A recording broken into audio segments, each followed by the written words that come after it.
实在抱歉，宋某姗姗来迟，罪过罪过。宋大哥免礼，快请坐。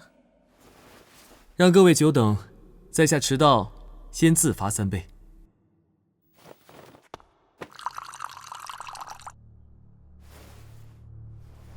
宋兄，关于王胜的传闻，戴四爷在我宋家禁地被王胜所伏击，之后他便人间蒸发至今。此事早已人尽皆知，可你却没提王胜一介不入流，竟晋级到一重境之时。莫非你想私藏此事，独占消息，好让你宋家那些不入流的弟子都进入一重境，或者说更高境界？戴13，元魂大陆千百年来，从未有人超越元魂的限制。吸收了几星元魂，便只能晋级到几重境。他的鲤鱼元魂不入流，修炼的境界定是永远不入流。王胜晋级之说纯属谬谈，既然此事非我亲眼所见，自然不会相信。来，宋兄，小弟给你满上。可这事儿小弟也听说了，道听途说算不得真，是真是假还望赐教。诸位，宋家大小姐宋嫣找了个不入流的未婚夫，在上林城沦为笑柄，此事不难去查。而王胜声名大噪，便是他以不入流之身伏击戴四爷一举成功。此事与宋家毫无关联，毕竟宋家从事件始末便一直在追击王胜，有几个月前吴幽城暗杀王胜的单据为证。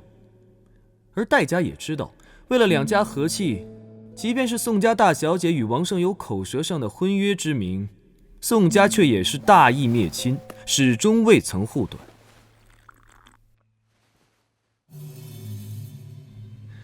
只不过现有种种传闻说宋家知情，那倒是宋某有些好奇了。王胜杀了人，让宋家背锅不说，这1年来从未出现在宋家。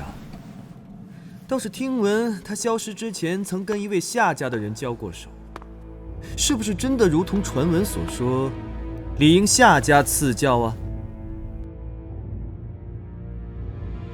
阿七是叛徒，早已非夏家之人。好，那也就是说，夏家所闻也仅是传闻。13爷一口咬定，怕是有什么真凭实据了。我也只是听说的。据我所知，王胜擅长暗器，能百步千丈杀人于无形。5大家中擅长暗器飞刃者，怕是要数唐家了吧？是，我们这次来，除了给史大小姐贺寿，也是为了查证此事。数月前，临川城曾见古怪暗器残片相于林木之中。5天前，临川城外有妖兽被古怪暗器击杀，妖兽的伤口和王胜某件惯用兵器造成的伤口一致。这件事恐怕绝非虚传。不知宋家所得消息和各家是否一致呢？